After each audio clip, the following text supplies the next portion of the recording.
Good morning viewers, my self doctor प्रेमिका सैनी। आज हम बीएड सेकेंड ईयर के अंडरस्टैंडिंग द सेल्फ पेपर के अंतर्गत योग दर्शन का मूल्यांकन से संबंधित स्टडी करेंगे। योग दर्शन, योग अर्थात मन और शरीर दोनों के संयुक्त रूप से कर्म करने की प्रवृत्ति या कर्म करना योग कहलाता है। मतलब दोनों का संयुक्त होना जरूरी है। मन और शरीर किसी भी काम को करने के लिए शारीरिक शक्ति के साथ साथ हमारी मानसिक शक्ति या हमारे मन का उसके साथ संलग्न होना आवश्यक है और यही योग कहा गया है। इसके लिए कई आसनों का प्रयोग किया गया है और वर्तमान समय में योगासनों के माध्यम से ही हम अपने चरम लक्ष्य की प्राप्ति कर सकते हैं। अब योग दर्शन का मूल्यांकन के संदर्भ में योग अगर हम माने तो योग के अंतर्गत सबसे इम्पोर्टेंट पार्ट है कि योग से हम ईश्वर की प्राप्ति कर सकते हैं। योग से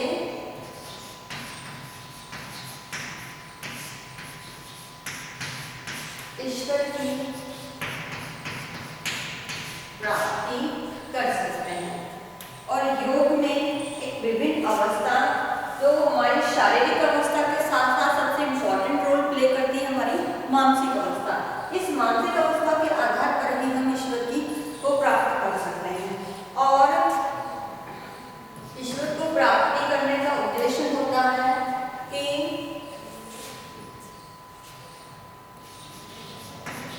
जो भक्त हैं अर्थात जो ईश्वर की आराधना करते हैं और भक्त अपने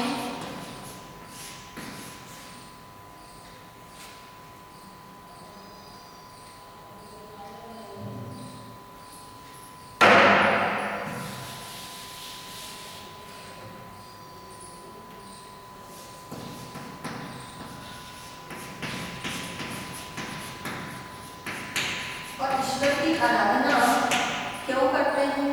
ताकि समय आने पर ईश्वर जो है वो अपने भक्तों की सहायता करे और भक्तों की सहायता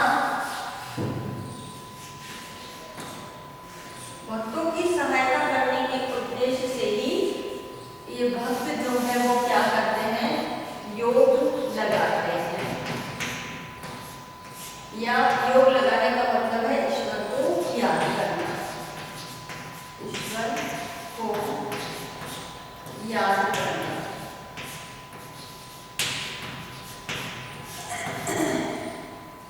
अब पाश्चात्य मनोवैज्ञानिक जो भी रहे हैं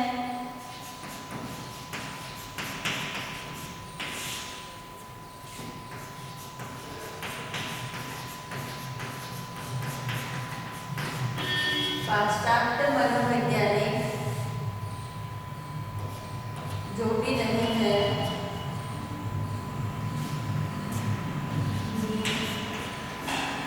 योग को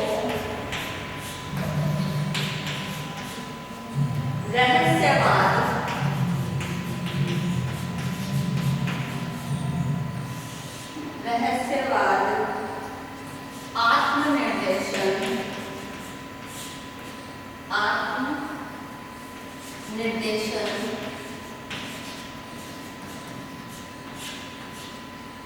आत्मनिर्देशन तथा मानसिक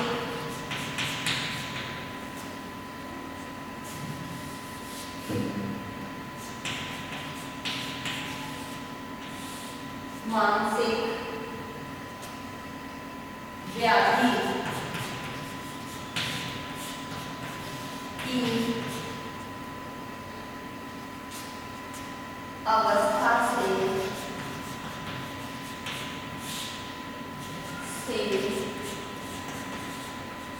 तुलना की है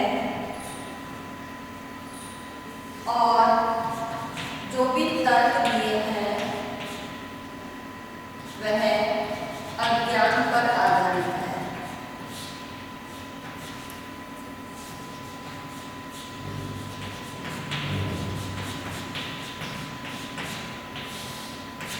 मतलब जो पाश्चात्य मनोवैज्ञानिक है उन्होंने माना योग को एक रहस्य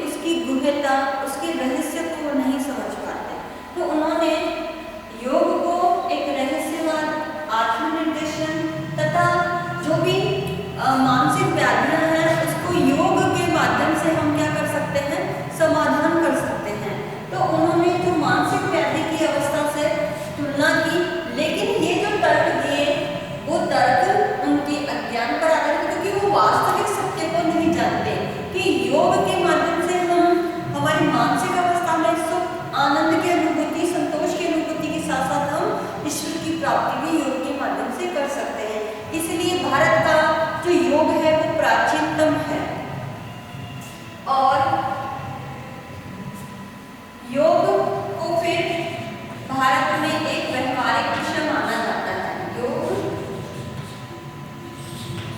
व्यवहारिक विषय है। व्यवहारिक विषय यानी जिसे हम व्यवहार में प्रयोग में लाते हैं। और व्यवहारिक विषय होने के साथ साथ इसमें जो भी हम अभ्यास करते हैं उस अभ्यास के लिए हमें गुरु की आवश्यकता पड़ती है, क्योंकि बिना गुरु की गाइडलाइन से हम योग नहीं लगा सकते हैं। तो गुरु की आवश्यकता, यानी गुरु के बिना हम योग के माध्यम से जो भी हम प्राप्ति करना चाहते हैं वो नहीं कर सकते। इसलिए योगाभ्यास के लिए हमें गुरु के सानिध्य में रह करके ही अपने अभ्यास करने चाहिए और उन्हीं के आधार पर हम हमारे जिस भी उद्देश्य की प्राप्ति योग के माध्यम से करना चाहते हैं वह कर सकते हैं। इस प्रकार पातंजलि ने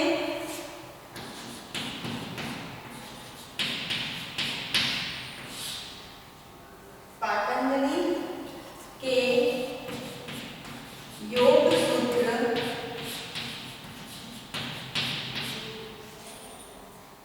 तथा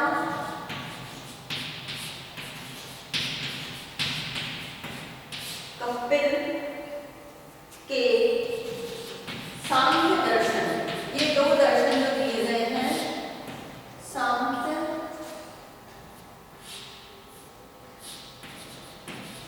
दर्शन, इन दर्शनों में योग के माध्यम से ईश्वर की प्राप्ति के जो विचार दिए गए हैं वो बहुत ही स्पष्ट हैं। इन दोनों में ईश्वर की प्राप्ति संबंधी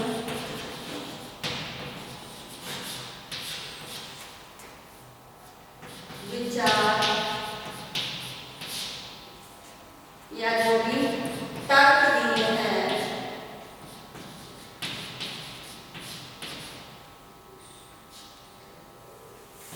वह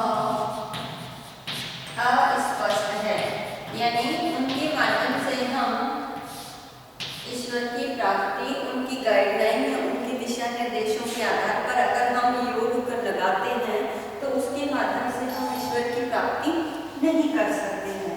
तो इस प्रकार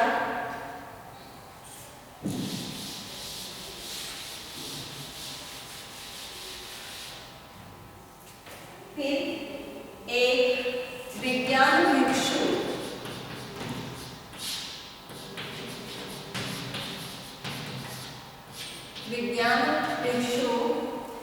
ने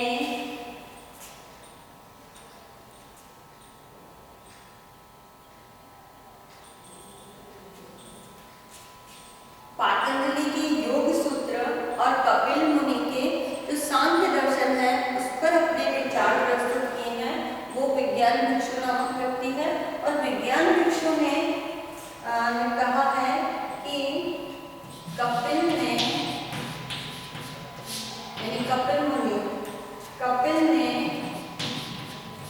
विषय नहीं बल्कि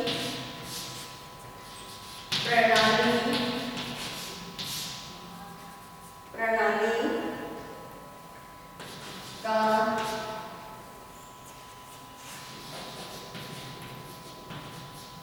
खंडन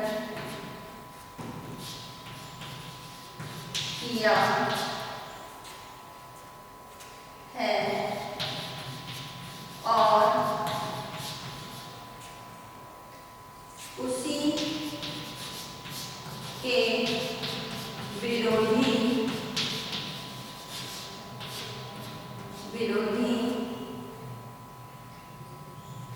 ने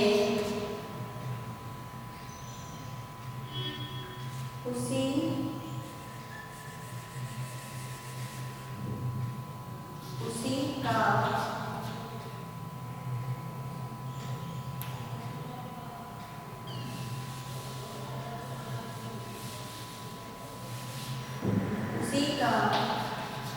उसके विरोधी ने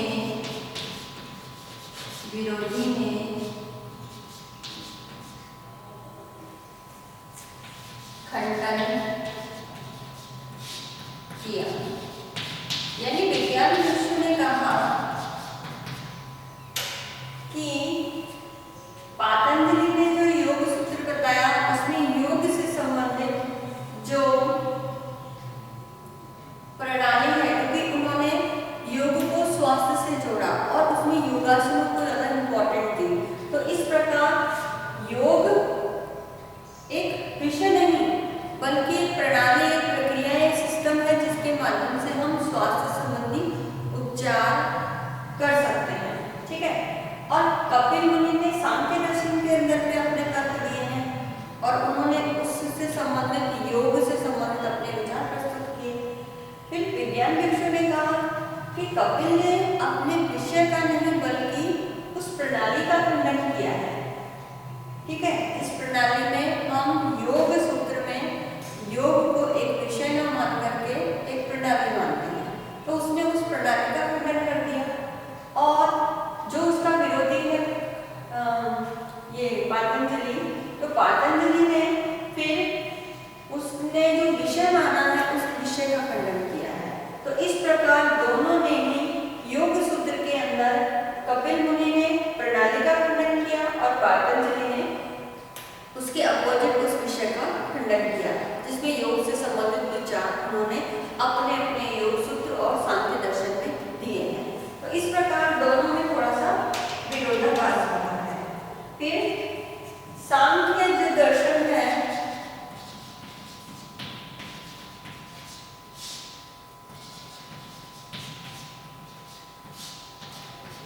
सांख्य दर्शन में ईश्वर को असिद्ध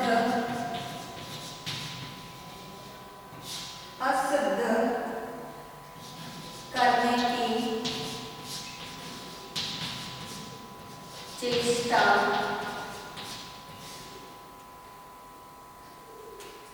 नहीं की है और ना ही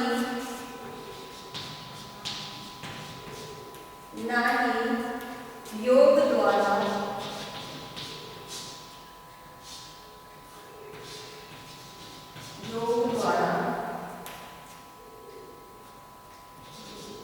ईश्वर को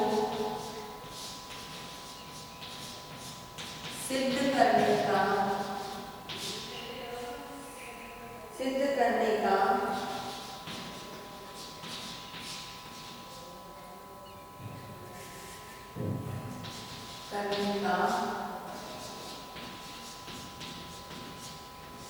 प्रयास किया गया है।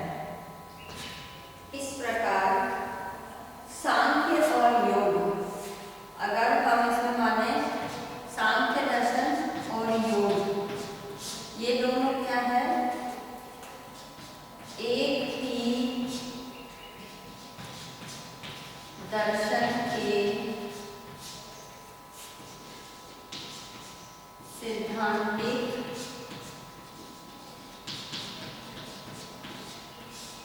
सैद्धांतिक और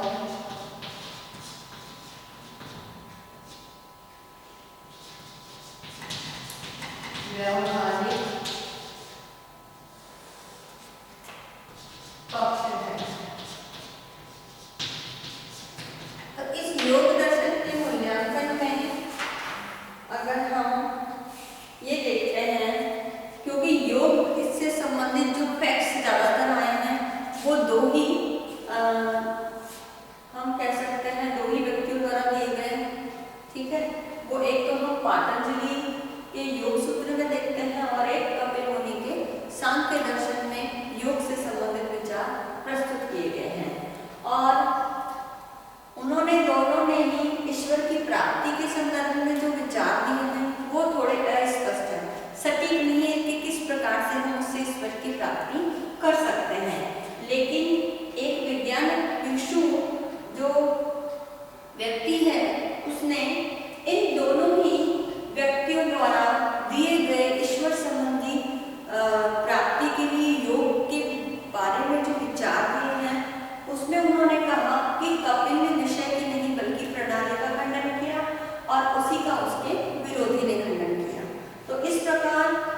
विज्ञान भिक्षु ने माना कि कपिल ने योग को एक विषय न मानते हुए बल्कि उस विषय के अंदर जो योग से संबंधित प्रणाली है उसका खंडन किया, और उसका जो विरोधी है वो है पातंजलि या कोई अन्य व्यक्ति भी हो सकता है। तो उसने उसके द्वारा जो तर्क दिया गया है उसने इस तर्क का खंडन किया है। लेकिन अगर हम देखें तो योग सांख्य दर्शन क्या है? सांख्य दर्शन ईश्वर को असिद्ध करने की चेष्टा नहीं करता, अर्थात सांख्य दर्शन ये नहीं कहता कि सांख्य दर्शन में इस प्रणाली या इस प्रक्रिया के माध्यम से हम ईश्वर को प्राप्त नहीं कर सकते, वो इस बात की पुष्टि नहीं करता। और ना ही योग द्वारा ईश्वर को सिद्ध करने का प्रयास को सही मानता है। यानी उसने दो बातें कर दी। सांख्य दर्शन में जो कपिल मुनि ने जो विचार दिए हैं उसमें दो तरह की बातें हैं। वो ये भी नहीं कहता कि योग के माध्यम से ही ईश्वर को सिद्ध किया जा सकता है, और दूसरी बात वो ये कहता है कि ईश्वर को असिद्ध करने की चेष्टा नहीं, ईश्वर को सिद्ध नहीं किया जा सकता, वो भी बात कहता है। लेकिन अगर हम माने ओवरऑल एस्पेक्ट में तो सांख्य दर्शन और योग दोनों में एक ही दर्शन है। यानी सांख्य दर्शन में योग के बारे में जो बहुत कुछ लिखा गया है कपिल मुनि द्वारा, वो अपने आप में एक फिलॉसफी है। उस सांख्य दर्शन के अंदर योग से संबंधित तो दोनों एक ही दर्शन है। अगर हम एक को देखते हैं तो एक ही दर्शन होने के कारण एक सांख्य दर्शन सैद्धांतिक पक्ष है और योग उसका व्यवहारिक पक्ष है। तो सांख्य दर्शन में स्पष्ट विचार नहीं है, लेकिन उन विचारों में अगर हम तर्कों की पुष्टि करते हैं और अपने अनुसार उस बात को सिद्ध करने का प्रयास करते हैं तो सांख्य दर्शन को सैद्धांतिक पक्ष हो गया और योग उसका एक व्यवहारिक पक्ष हो गया। तो इस प्रकार विज्ञान भिक्षु ने अपने तरीके से सांख्य दर्शन और पातंजलि द्वारा दिया गया योग सूत्र है उसके संबंध में अपने विचार दिए, और इन दोनों में योग दर्शन के मूल्यांकन से संबंधित अगर सटीक तथ्य दिए हैं तो वो विज्ञान भिक्षु के मन द्वारा दिए गए हैं। तो इस प्रकार सांख्य दर्शन ईश्वर की प्राप्ति के लिए पूरी तरह से सहमत नहीं, लेकिन ये भी नहीं कहता कि सांख्य दर्शन में योग के माध्यम से हम ईश्वर को सिद्ध नहीं कर सकते, ये भी नहीं कहता। तो इस प्रकार लेकिन एक प्रॉपर जो पुष्टि या एक तर्क दिया जाना चाहिए वो नहीं है। लेकिन इसके विपरीत अगर हम पातंजलि के योग सूत्र की बात करते हैं तो उसमें स्पष्ट रूप से योग में योगासनों का प्रयोग करके हम ईश्वर को सिद्ध करने की बात की पुष्टि पातंजलि के योग सूत्र द्वारा की गई है। तो इस प्रकार योग के माध्यम से अगर ओवरऑल अगर हम समरी करते हैं तो योग के माध्यम से हम ईश्वर को सिद्ध कर सकते हैं। और ईश्वर को प्राप्ति करने के लिए मनुष्य क्यों प्रयास करता है? क्योंकि वह मनुष्य मानता है कि अगर हम भगवान को उससे योग लगाएंगे तो आवश्यकता पड़ने पर या हमें कष्ट होने पर या सांसारिक दुख हमें होने पर ईश्वर हमारी सहायता करेगा। तो इस प्रकार से ईश्वर की प्राप्ति के प्रयास करता है, और ये योग के माध्यम से ही संभव है।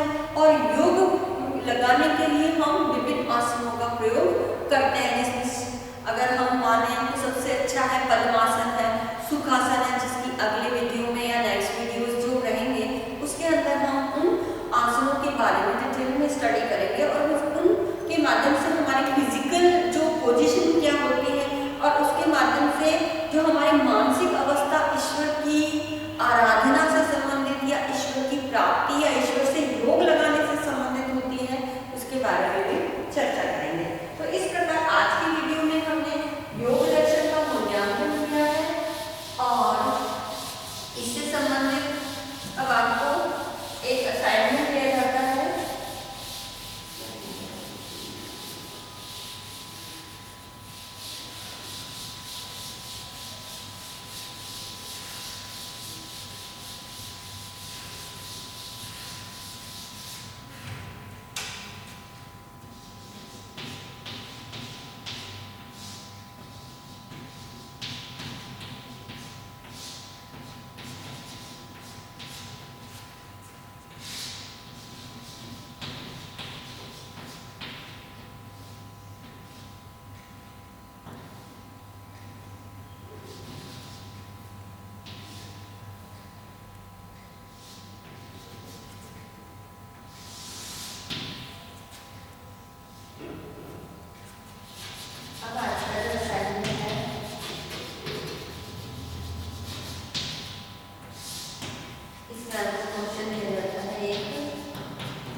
लेकर कीजिए। इसका आंसर आपको 50 वर्ड्स में करना है, ज़्यादा डिफरेंट नहीं है। साथ ही आपको एक और असाइनमेंट ये रहता है कि जब भी आप कॉलेज आए अपने साथ कुछ मार्क्स बना के लेके आए। इस कोरोना महामारी के दौरान आप अपने घर में रहिए, सुरक्षित रहिए, जहाँ तक हो सके फेस पे सदा मास्क लगा करके ही बाहर निकलना है। अपने हाथों को बार बार सैनिटाइज करें या साबुन से धोएं। सोशल डिस्टेंसिंग अर्थात 2 फीट की सोशल डिस्टेंसिंग का पालन कीजिए और अपने सर्दी, खांसी, बुखार या ऐसे कोई सिम्टम्स आपको लगते हैं तो आप तुरंत जा करके डॉक्टरी सलाह लें। अपने सोशल मीडिया ग्रुप में आप ज़्यादा से ज़्यादा कोरोना वायरस की एडवाइजरी जो गवर्नमेंट ऑफ इंडिया या गृह मंत्रालय द्वारा जारी की गई है उसके पोस्टर बना करके